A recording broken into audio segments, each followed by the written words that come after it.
Apisas magobile gwenge maga Mdomo Magarini timo nonro itho mar miyo moro majegni 25 mane oyud ringre e ode okinyi ma kawuono. Kuyo kwako gweng'no ka jodak dwaro mondo jogo modak e udi manyore mag loso pogruok e keny kendo manyo rieko kuom ji mamoko mar gayo masira maket gima notimore. Jalup ruoth Makono yango masirano kendo goyo lipot ka apisas magobila manoyuoro sekawo ringre miyono ka miyono osebedo ka uso kuong' mar mnazi kendo en min nyithindo 3.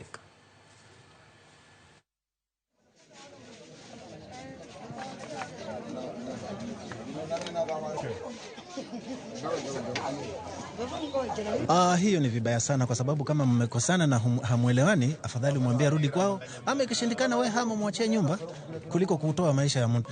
Siwezi jua kwa sababu mimi sikai hapa sana, lakini nimesikia tu hili jambo linakaja, lakini siwezi jua kama wamekaa hapa katika hizo nyumba za kodisha kwa muda gani. Nafikiri maswala ya uhusiano ni kwamba muelewane.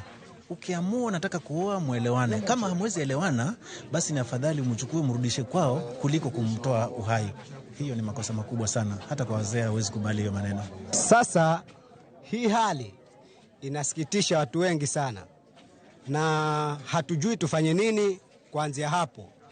Lakini ni kwamba hii si issue nzuri yenye imetukia. Huyu bwana angeshikwa na akahojiwa vizuri ili aonekane kama alikuwa ana shida gani na huyu bibi yake. Maromo ji 48 kod 8